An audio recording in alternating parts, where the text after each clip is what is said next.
Welcome back, guys, to another episode of Macros, Muscle, and Manifestation. I am so excited for you to meet Heather.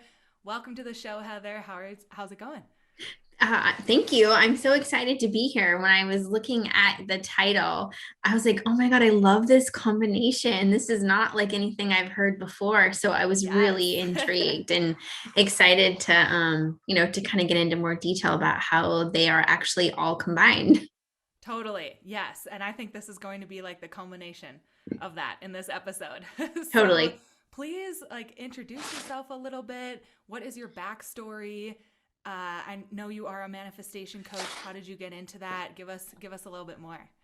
Yeah, I think what I should say, because I don't think I've talked about this before, is that I started out as a nutrition teacher. So I have my degree in health science. I have my teaching credential in health, and I taught nutrition for a good 4 years before I got into corporate wellness. So the last 10 years, I do have a day job. I don't just do to be magnetic coaching.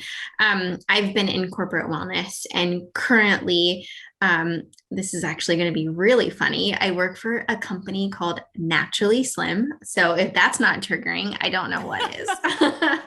And I am a strategic consultant for companies. Basically, they offer it to their employees, right? It's like a behavior change digital program to have a better relationship with food. So the meaning behind it is wonderful.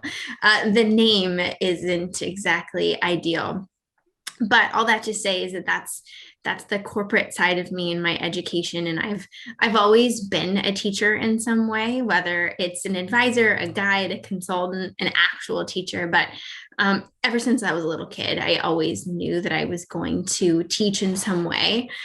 So it's just been kind of nice to watch the progression of where that's led me. As far as being a to be magnetic coach, that happened a year ago. I'm almost at my 1 year anniversary. That's May 1st. And it all started because I had been doing the work for a couple of years and went to a manifestation tour, got called up on stage, got interviewed by the New York Times, ended up on the Expanded Whoa. podcast. I know it was crazy. And then was asked to be a coach. And so kind of the rest is history. And I've been able to really work with clients from everything from lack mentality to career to creating a process of your own, as well as looking at control, which I know really well, and finding ways to surrender and to find ease in your life while still finding ways to feel magnetic. Amazing. That is so cool. I didn't know that you were like called on stage at a tour. That's Oh like my God, it kind was of my wild. worst nightmare, but also probably really cool. Yeah, Lacey Phillips, who's the founder and creator of To Be Magnetic, she had been asking questions like throughout the evening, and then at the very end, she said, "Has anyone had any success?" And so I raised my hand, and once I started to talk about it, she's like, "You got to come up here." So that's when I got up on stage, and then she allowed people to ask me questions, which was pretty wild. And so the kind of it all started. That was November of 2018. And then I got asked to be a coach um, in March of 2020. So right before, like right as the pandemic was hitting. Yeah. So how did you like if we back up a little bit, Mm-hmm. how did you first like hear or learn about manifestation? Like what were some of those first things that you were like, I'm going to see if I can bring this into my life? Yeah. Um, well, it all started with a rock bottom. Everyone's got a story, right? And I'm going to breeze over this, and hopefully, this isn't triggering for anybody. I got attacked by gunpoint in January of 2017.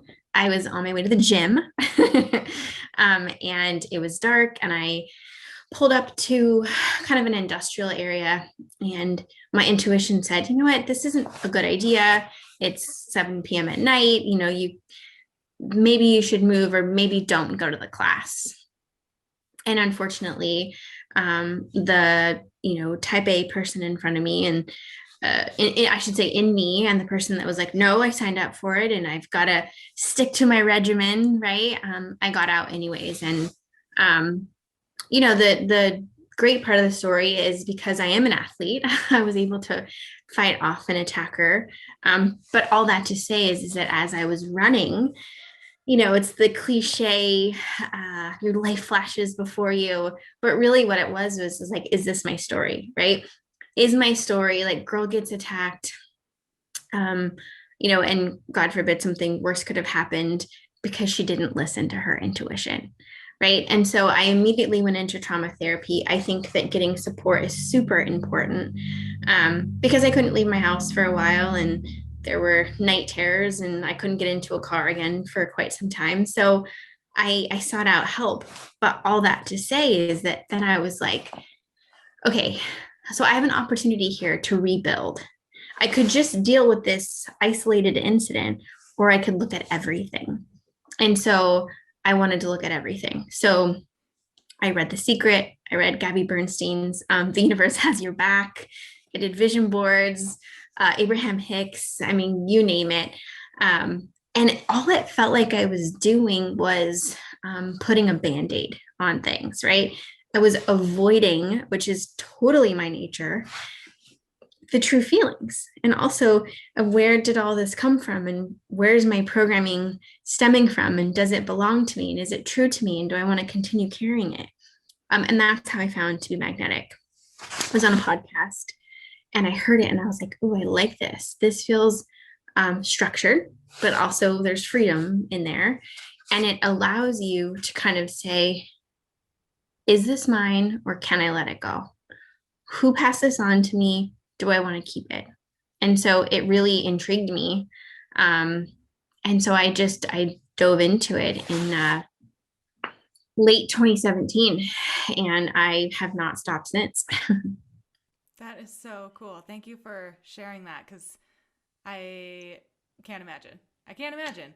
And I think you touched on a really important piece there of like the superficial kind of has a negative connotation, but almost like the superficial actions of like, yeah, you can make a vision board, but if there's no like meaning behind it, or if there's no like deeper reflection, I don't think it's nearly as powerful as if you really look deeper than that.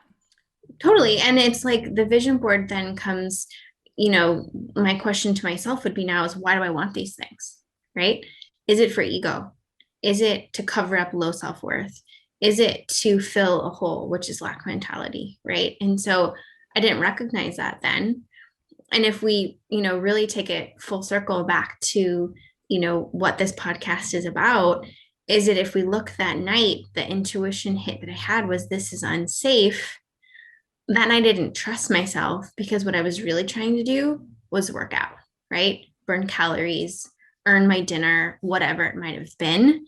And so it took me a while to face that, right? That I was choosing essentially to kind of punish myself a little bit versus actually check in and trust that this wasn't feeling good. And so I promised myself after that night that I would do everything I could to hear myself, and to find ways to heal that portion too. And it takes a long time. Mm-hmm.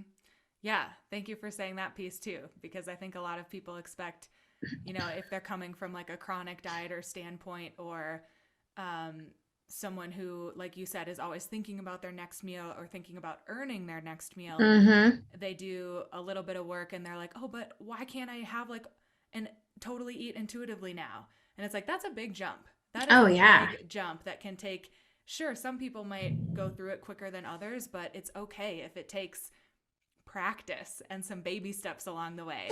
So I'd love to hear like what did that process look like for you? Was health and fitness like a place where you set a lot of kind of manifestation targets? I think that I'd love to back up a little bit and just say that, when you're trying to heal from, and I'll use the term like disordered eating versus eating disorder, because I feel like those are a couple of different things, right? When you're trying to heal from that, it's important to understand why you have that issue to begin with, right? Where is it stemming from? Who made you feel that way? Is it just society, or did someone in your childhood start that, right? And how has it changed and adapted and either gotten better or worse, and how much time and energy do you spend on it, right? Which is ultimately at the end of the day, when you look at, if you look at a pie, like a pie chart, right? You only have a certain amount of energy that you can expend in a day. And so how much are you actually expending on thinking about food or exercise or earning or restricting, or just kind of, I would just say beating yourself up, right? It's like there's a whole process of why you feel that way. Typically, it didn't just start randomly, right? It's built, there's history there. So for me, unfortunately, being aware of my body started very, very young. Um, my dad made comments to my mom about her weight. My parents got divorced. My dad made comments to my stepmom about her weight. And then I watched it, right? So became aware of that. So then my brother made comments to me about my weight. And then my dad made comments to me and reference to my mother. And I mean, it was the whole thing. And this is starting like at 9 and 10 years old. I mean, I'm 37. Well, I'll be 37 in a few weeks. So we're talking almost 30 years of being very aware of body and food, and having other people be aware of it as well. And so I remember that in high school, right before high school started, I went away to Australia for a few weeks for an ambassador program. And the food, no offense, Australians, the food wasn't good at the time. So I just did, it was kind of like you're 13 and you're just having fun. So I lost some weight. So when I came home, the attention started, right? So even though it wasn't on purpose, I was aware of weight as a kid, but never did anything about it. I mean, I was told not to have seconds, right? Like, don't be fat and lazy like your mom. Like, these are all programming things that I say this because then you hold on to that, right? As an adult. But all that to say is the attention came, right? Like, now I'm going in to high school and I've lost, I have no idea how much I lost, because at the time I wasn't weighing myself, but it was noticeable enough that people were making comments. For anyone listening, you know what that feels like when you have lost. Like positive comments, right? Like, yes. Yeah. Thank you for saying that. It was like, oh, wait a minute. I'm getting attention, versus somebody poking at me for being maybe softer, fluffier was a term my brother used. I was getting compliments on looking good. And so really, I think for me, understanding that in ninth grade, it was like, oh, okay. So there's positive affirmations when you lose weight, when you're thinner. And then I became an athlete as a swimmer. So now you're swimming for, hours and hours, and you're in a bathing suit. And so, I mean, I would say it just consumed high school of what that looked like, of under eating, over exercising, and, it just kind of progressed, throughout college. But once I got to college, I was like, okay, this could get worse, So to stay in control, I decided to major in health, because I was like, well, I have to be a role model. So at the time, I thought I was like, oh, I'm just going to be a health teacher and I'll be able to share all of the ways to be healthy. But really, if I'm being 100% honest, that was finding another way to stay in control, because then I was going to learn all of the tips and the tricks to stay a certain way. And then I would never go outside of those lines, because I was the teacher and I was a subject matter expert. And I had the excuse of, well, I have to be this way because I'm a teacher, of this subject matter, of nutrition, of health. And so it wasn't until I started doing To Be Magnetic that I realized that was still another form of control. At the time, I was like, oh, I'm interested. Well, no, it was just obsessed. So all that to say is that it kind of, got worse over the years. And luckily, I think that I became aware of how food makes you feel, right? Food can make you feel great. Food can make you feel bad. Exercise can make you feel really good. If you over exercise, you're not going to feel as good. And so really being in tune with your body. But to answer your question of how have I used this work with my body, I started to look to see, okay, if I have certain vital needs that I need to feel whole and authentic, does restricting, because that's I'm a restrictor versus a binger, is that in line with my authentic self? No. Okay. If I spend so much time restricting to earn, right? Whether that's joy, food, over exercising to then earn food, how is that affecting my overall life? And is that in line with my ultimate goal? No. And so that's ultimately like once I got more and more into this of realizing that that was holding up so much space and taking away space for things that I really wanted to come through. Plus, then I really had to look to see whose story was this? What was all the programming? How was it talked about? There was a lot of forgiveness that had to come into my dad, forgiveness and grace and compassion for myself for thinking about all of the things that I missed out on because I couldn't control it. So it's been a journey. Yeah. Yeah. Thank you for sharing all of that. And I can totally relate with the athlete kind of changing things. Like, is that almost another excuse to be able to do what you want because of the exercise? And then later on, too, with choosing health as a major. And yeah, is that control and really being inquisitive there? So, a question for you, too, is as you started adding in this work in terms of like those questions that you were asking yourself, is this actually serving my ultimate goal? What ways worked best for you to do that reflection? Was it journaling? Were you usually doing like quiet meditations or something different? Yeah, that's a great question. Well, within To Be Magnetic, there's workshops, right? And so there's workshops around inner child work, shadow work. And so, from an inner child perspective, I had to see how all of this programming of my perspective of being overweight was I was unworthy and unlovable, right? So I had to see, okay, so there was programming from dad, there's programming from mom, there's programming from grandparents. So I'm using the workshops with that theme in mind. So there's meditations to listen to, there's journaling, right?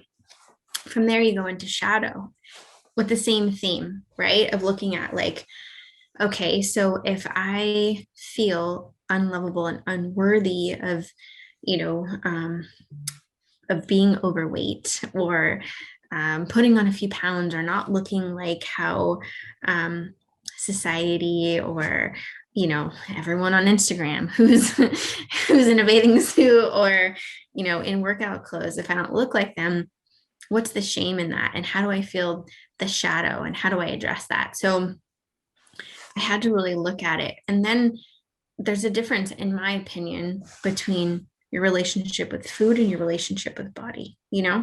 So I worked on my relationship with food first because there's so much fear around that. Right. And the thing with food is you don't get to stop eating. I mean, you can, but obviously that's not going to do Right. very well. Yeah. But like with drugs and alcohol, you can stop. And so building a relationship with food, slowing down, how does my food taste? Do I like this? Am I eating this because I have to, or do I actually enjoy it? Right. And I'm sure you've touched on orthorexia at some point, but the idea of only eating healthy things, so allowing some of these unhealthier, right, quote unquote, options to come in. How does it make me feel? Do I feel anxious? Do I actually really like it? And so to me, there was the building of the relationship with food first. And then from there, the relationship with my body on how I viewed it and what it could do for me. Because obviously my body fought for my life, right? So I really appreciated that. I'm now 5 months pregnant. So I Congrats. appreciate, thank you. I really appreciate what my body can do for me now. But a big part of that is the difference.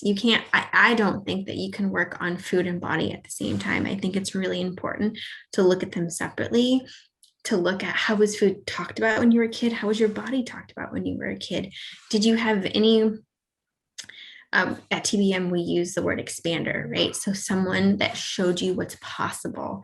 Some like envy is a great thing because envy shows you what you want, and that if that person can have it, you can have it too. So then I really had to look at, who do I envy their relationship with food? Who do I envy their relationship with their body? If they can do it, then I can do it. Okay, well, what steps do I need to take? What conversations do I need to be having with family members, setting boundaries? So it this doesn't happen overnight, but if you really want to make the change, it's breaking it down slowly and working your way um, to your end goal. And my end goal was surrender and ease and trusting myself. And that is trusting myself with food and exercise and knowing what I need and how it's going to make me feel. Yeah. So you really took it like piece by piece, like you were Yeah. chunking it Mm-hmm. down and like, Yes. let me look at this aspect first. Mm-hmm. Let me dig into that a little bit. Once I feel like I have some growth there, or maybe you've like uncovered some deeper truths or something like that, then you kind of moved on to the next piece. I really like that. And you mentioned shadow work, which is Mm-hmm. something I haven't talked about yet on this podcast. Would you be able Okay. to give a really brief, like, what is shadow work? Yeah. Okay, well, let me say this. My opinion, manifestation, what that means to me is when you receive something that you want because you believe that you believe that you deserve it. If you don't have it, it's because you believe that you don't deserve it. So you have to figure out why. That why is a limiting belief. Most limiting beliefs live in your shadow. So that's the correlation. The shadow is just another word for shame, right? What are you ashamed of, right? If you had to get up on stage in front of all your family or friends or any of these people that you admire, right? And you had to get up in your bathing suit, or you had to get up, like in something. I said that just because obviously we're talking about food, right? Just to expose yourself. And what would just make you like cringe or cry or run into a dark hole, like whatever it may be, that is your shadow, right? Something that you are not proud of, something that has shackles on you. And for a lot of people, that is around their body, that is their relationship with their food, right? So in that shadow lies a story. And that story was most likely handed to you.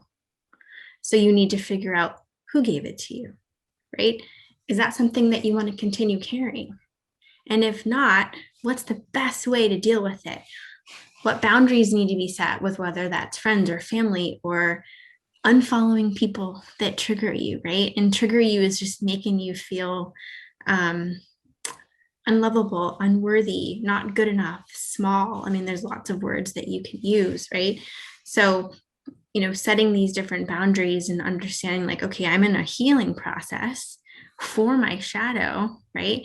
What do I need to do for myself to make sure that like I am giving myself the most loving space to heal? Yeah, thank you for that definition. I think it sounds scarier than it is. Like, ooh, I don't want to confront some of those limiting beliefs. Like, that sounds a little tough.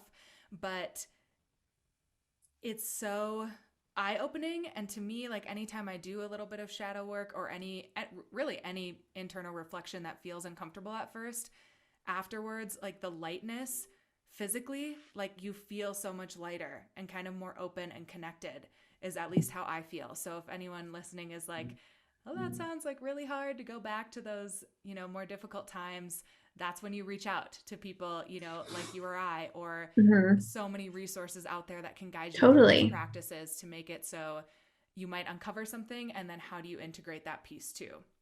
And I love that you just said like it gives you a lighter feeling, right?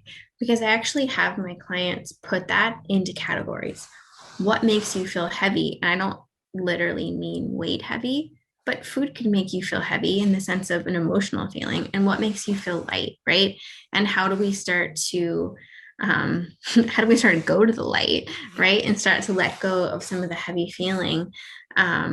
And when you kind of put it on an emotional standpoint, it's a little bit easier for people to think about it that way. Mm-hmm. Yes, exactly.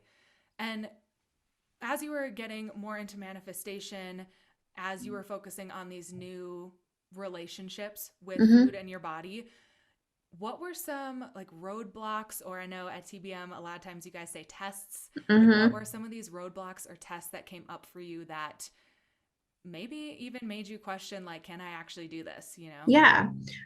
So I used to use my Fitness Pal. I weighed all of my food, right? I food prepped.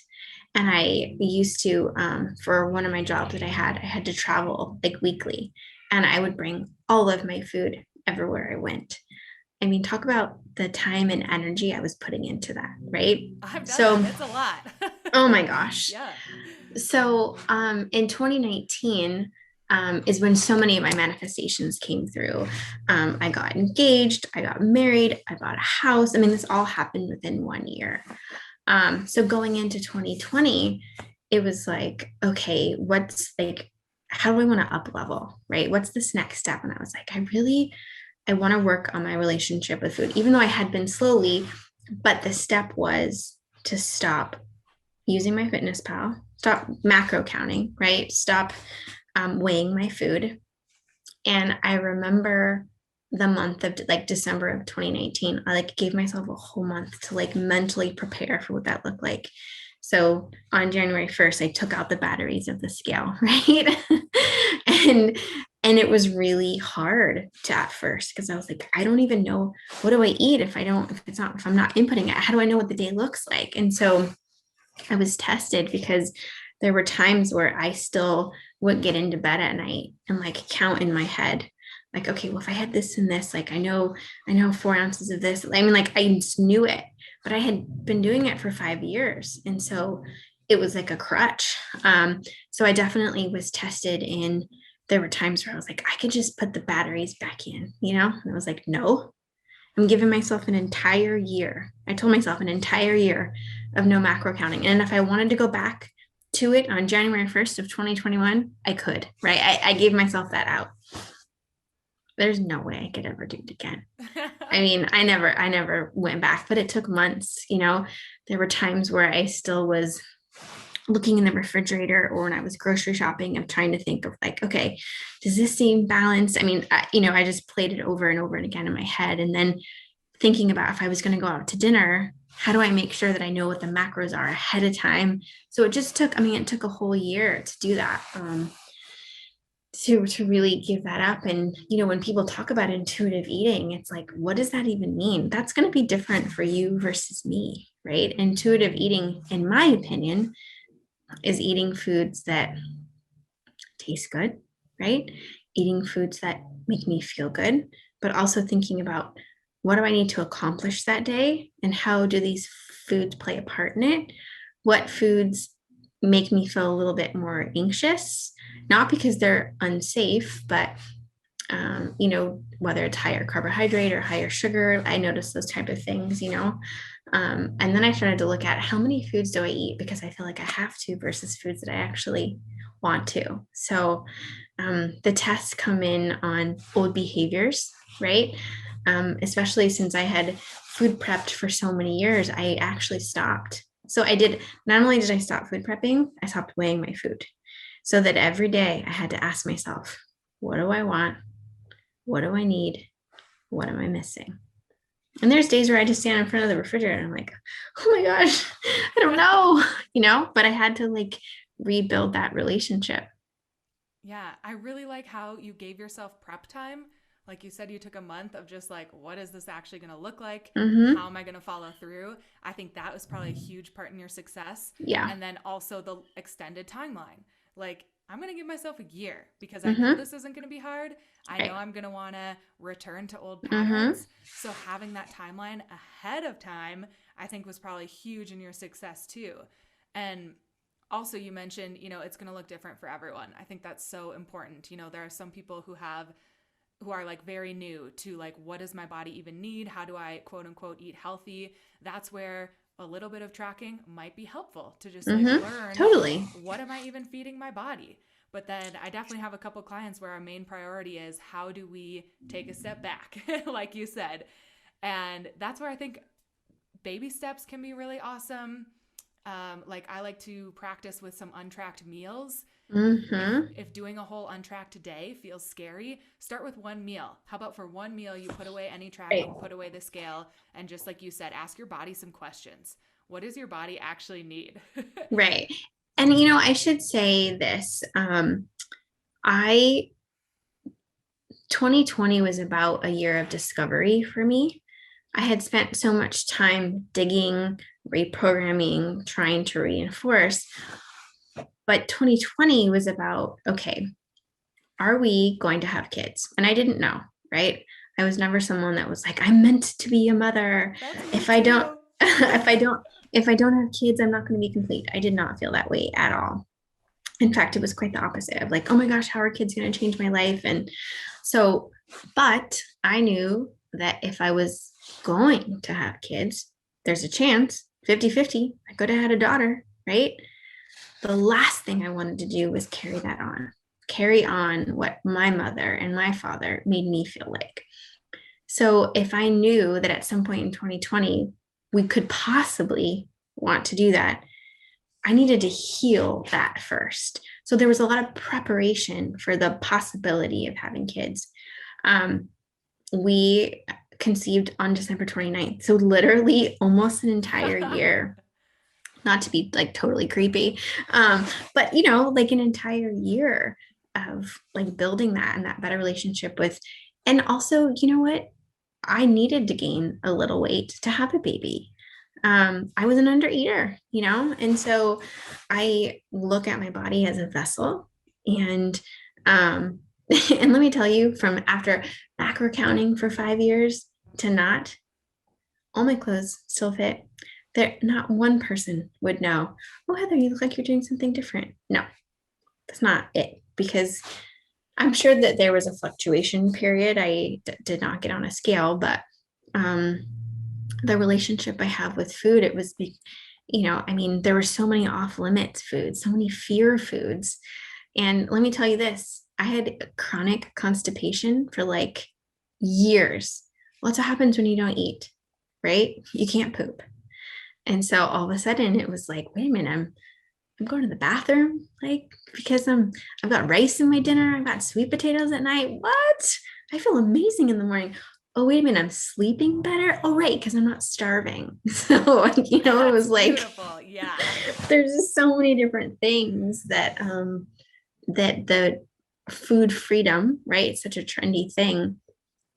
But there is truth to that. And the value add for your life, going to the bathroom, sleeping, Yeah. Having higher energy. Yeah. Mm-hmm. Being like getting your health on track. Right. That Mm-hmm. definitely helped you too. Yeah. And so, super selfish question because Yeah, I'm please. very similar to you in the fact that, I am married, but we have no idea if we want to Mm-hmm. have further children together. Yeah. My husband has a child from previously, Mm-hmm. but how did that come to you? Like, how did you guys get to the place where you're like, yes, we're doing it. We're gonna have a baby. Yeah. Okay, so we're 6 years apart. My husband, I'm gonna be 37 in May. My husband's gonna be 43. So we've lived a very selfish life, right? Together and Yep. separately. And so when we got married, it was very much like, okay, if we're meant to have kids, we will, right? But let's like not put pressure on ourselves. If we don't, like we'll still have a great life, like nothing will be missing, right? But it was kind of one of those conversations of, okay, but if I did, do you? And it was like, okay, yeah, okay, we're both on board with it, but we're both okay with not. And so um it was me who initiated the process. You know what I mean? In the sense of like, all right, like we've been married for a year, like let's start thinking about this.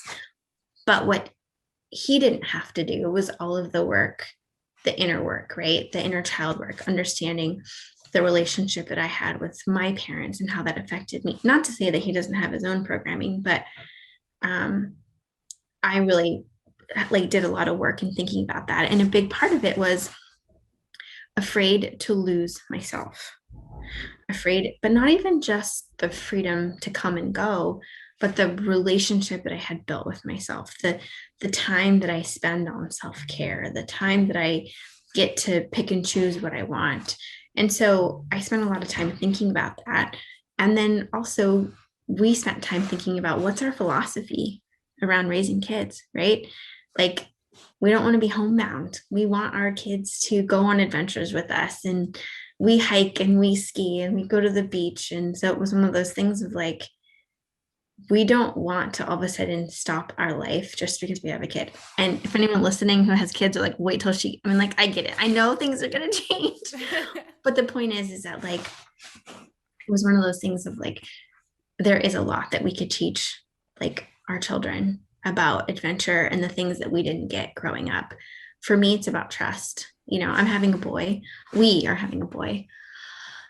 And the same trust that I would instill in a girl is the same trust I want to instill in our son. So I think that we just had to realize that it wasn't about an age thing. We never took really age into consideration, just because I do have so many friends who are older and getting pregnant. It was more about the mental, emotional side of it, of what that looks like. And also seeing that like, we get to decide what our life looks like. And it doesn't matter what everyone else has done or hasn't done. And lots of people have opinions, and my husband's great at setting boundaries, and I've gotten better. So, this is our life, and we're going to do what works best for us. I like that. Yeah, because there's all kinds of societal pressure, especially on women, but definitely norms around, well, you're this age, you've been married this long, when are you having kids? But yeah, I'm the same as you. I still feel like I'm in that selfish period. And like, but also I have those thoughts that you guys, your relationship has come to together of like, we can make it look like whatever we want. Mm-hmm. Just because you have kids, I know couples that go camping with their small children and stuff like that. Totally. Mm-hmm. There are people who van life with their whole family. Mm-hmm. So yeah, I love that you are just creating whatever is going to work for you. I think that's awesome. Yeah. And I mean, don't get me wrong, my family has comments about it, but my husband and I also eloped, and they had comments about that. Nice. So I mean, we're very much like, we're doing what we want. And if I'm at a point now where if what I do bothers somebody, that's on them. Mm-hmm. That's their own trigger, right? I can't affect how they take that, and I can only control how I feel. And I used to want to control how someone else feels or people please. I've done enough work to not do that, and so that will be no different with the way that we decide to raise our child.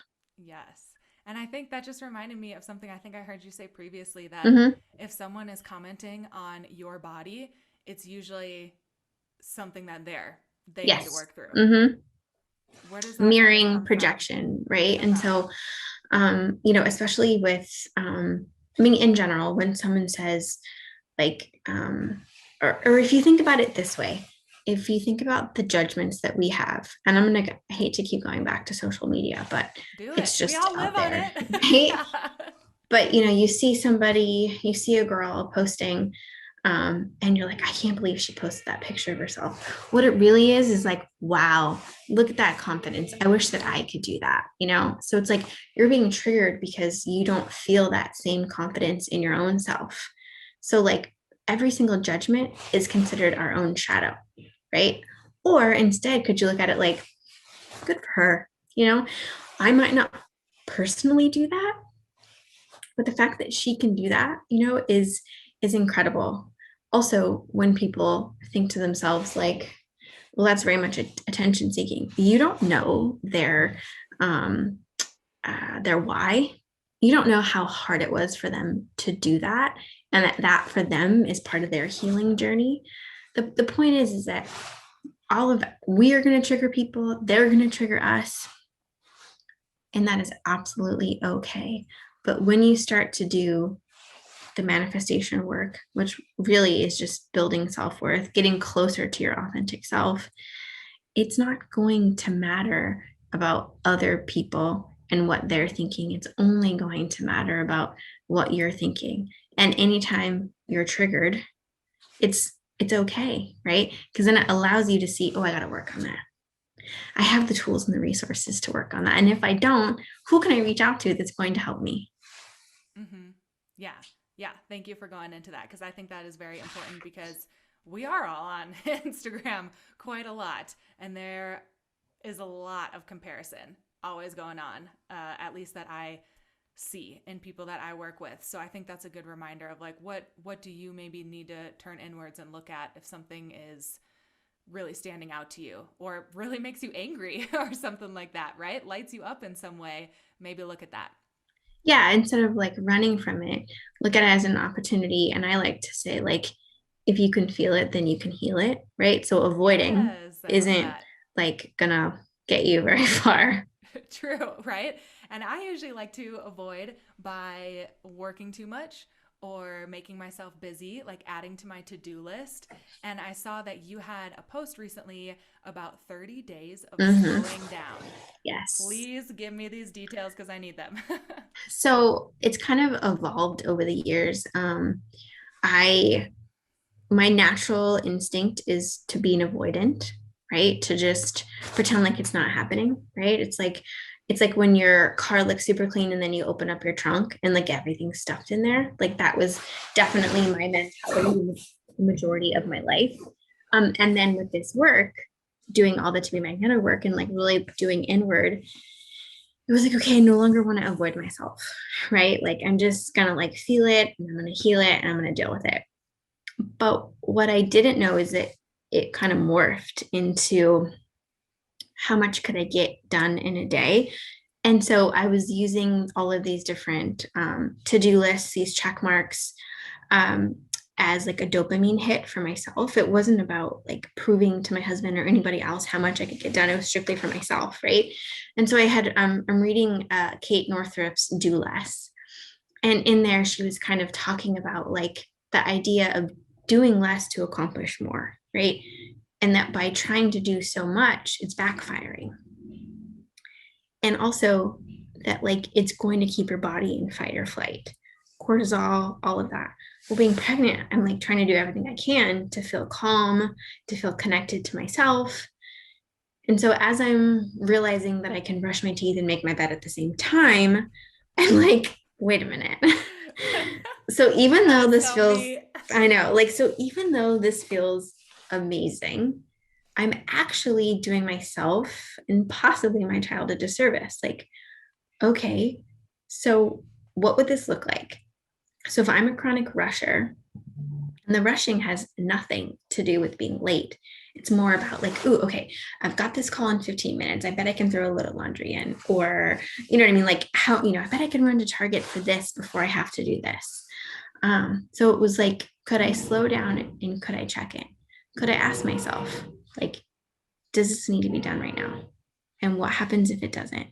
So my husband's in television, so he was gone the whole month of March. And so I was like, okay, this is a perfect opportunity to test this out so that I could see if was I trying to get all of this done for validation from him, acknowledgement for him, or was it truly for myself? Okay, well, he doesn't notice the things that I do. So it's definitely not for him. You know what I mean? He doesn't care Seriously, yes. if the clothes got folded in 6 minutes before my next call. Like it doesn't even, I'm like a hummingbird around the house and he's just kind of like, okay, what's happening? But what I found was in 30 days of trying to step away and eat my food not in front of my computer, when I really tried to unitask, right, do one thing at a time, I found myself being bored. I found myself realizing that I was numbing with productivity. That even though I give myself a morning routine, that's like 1 hour out of 24. So there was still avoiding myself all day long, and I didn't realize it. So I actually could feel myself being tested in things. I could feel myself being triggered, but then I was able to address things. And so the white space, um, there was room for gratitude and there was room for, oh man, I really didn't realize that like I wasn't nurturing myself, right? Or this didn't feel easeful. This definitely felt like control, but it was masked as something else. So 30 days of slowing down allowed me to kind of reassess, does this need to be done right now? Is this in alignment with who I'm working to become? Um, what is this actually doing for me in this moment? And it was strictly ego, but ego from myself, not because when I work from home, nobody can see that I'm like speed walking down the hallway. Nobody knows. It's just for myself. Yes. And so really just taking longer showers and anytime I felt my pace pick up, I would be like, why? There's no reason to do this right now. So it felt really good. It was a really cool uh, experiment. That's I definitely want to try that next month because that is something I definitely have noticed I do, and I've become a lot more aware of it like in the past couple months. But like your awareness is seriously inspiring. Like you are definitely expanding my own awareness because I think it's hard to, like you said, you notice when your pace starts to speed up and you're like, am I like, why am I rushing? And then when you Mm-hmm. stop rushing, like I'm bored. Why am I bored? Like what is going on here? Why do I feel like I need to do more? It's I think it's still hard for me to like remember to pause, slow down, and ask myself those questions. You know? Well, and if we think about masculine versus feminine, right? We need both. It doesn't matter what gender you are or who you identify with, right? We need to have some masculine traits and we need to have some feminine traits. And masculine, I like to live in the masculine because it's Yep. the doer, it's the hustle. It feels like that's where you accomplish things. But we need the feminine because that's the pause and that's where you receive and that's where you can, for all of the doing that you're doing, you need to be able to like feel it and receive it and accept it and feel gratitude and appreciation. So, as I'm being a hummingbird around the house, that's all doing. Where is the receiving? And so that's why the pause is so important. So Mm-hmm. whether it's accounting for pauses in your day or just the overall slowing down, I think that you get to decide what that looks like. Yes, yes, I love that. I do have a couple practices that are bringing out my feminine energy, so that's what I've definitely been focusing on lately. So, yeah, thank you for sharing those tips. Mm-hmm. And before I let you go, Mm-hmm. I love to ask people like I know you've manifested so much and it's beautiful to see how you've created this dream life and this beautiful pregnancy, but what else are you working on right now? Like with so much it appears in alignment in your life, like what else are you trying to bring in or create?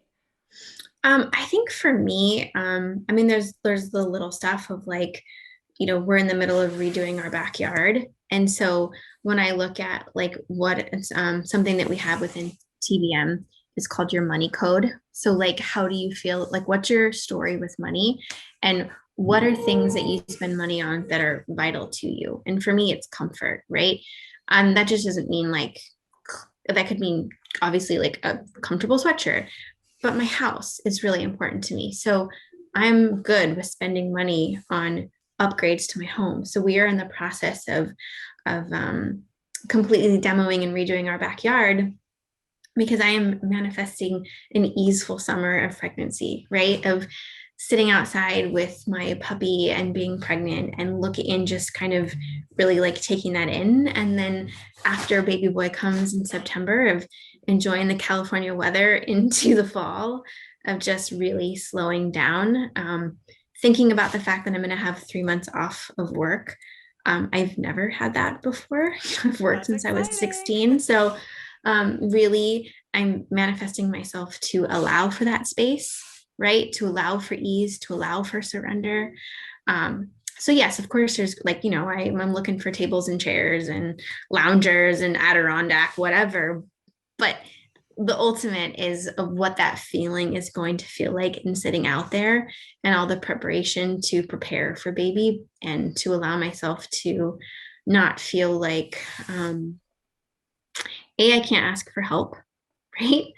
And then also allow for um, really the ease of not trying to control, whether that be in labor or come afterwards of a period of not working. Yeah. I love how you bring it back to that feeling. I think that Mm-hmm. just no matter any goal anyone has, like whether it is career or fitness or nutrition or health, Mm-hmm. I think if you can really attach that feeling to your end goal, it becomes so powerful. And it makes me feel too, when I do that, like really connected and really like that is possible for me. So I love that you're doing that. Yeah, and I to bring it also back to the theme of your podcast. I think I'm going to continuously work on as my body changes during pregnancy, as self love and acceptance. Um, I am really lucky that I can still work out at 5 months pregnant. My husband's constantly praising me for being able to still squat and do kettlebell swings. And I mean, I'm definitely not sprinting anymore, but I'm still, running on the treadmill and, but allowing for like when some days that doesn't feel good, and some days bar sounds better or some days it's hiking. But really allowing for all of that, the feeling of my changing body and self-acceptance and love and realizing that, you know, we, for those of us that have an opportunity to have children, our body knows exactly what to do. It's our brains that get in the way, which also includes like our relationship with food and body image. Yeah. Yeah. Yeah. I love that you added that piece. I think that is really important. Your body does know what to do. Your body also knows what you need. At any Yeah. time, you can just check back in. That's the Mm-hmm. beautiful thing. Mm-hmm. Yeah. What do I need and what am I missing? Yep, I love that. Well, thank you for sharing all of your golden nuggets of wisdom and all of your manifestation success so that you can expand all of us here and listening.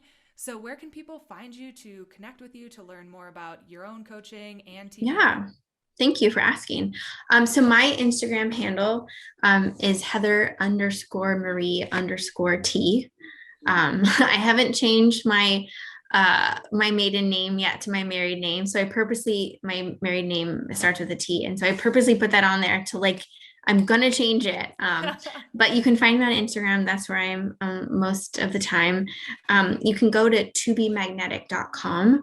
Under there is where, and also in my Instagram link, there's a link for coaching with me.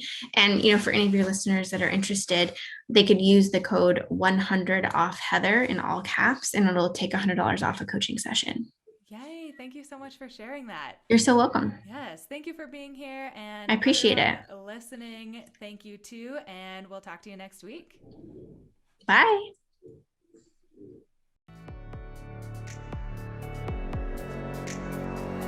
Do you feel energized and refreshed now? I hope this episode gave you a little boost to get out there and start manifesting your fittest, healthiest life. If you loved it, please help me out by writing a review and sharing this episode to your story. And seriously, just thank you so much for being here. For daily updates of what I've got going on and to connect further, be sure to follow me on Instagram and head over to ccowellness.com to learn more about my one-on-one coaching and find additional resources there, including my Goddess's Guide to Macros ebook, plus a few freebies. And remember, you are strong, you are capable of achieving anything you desire, and you are worthy of all your wildest dreams.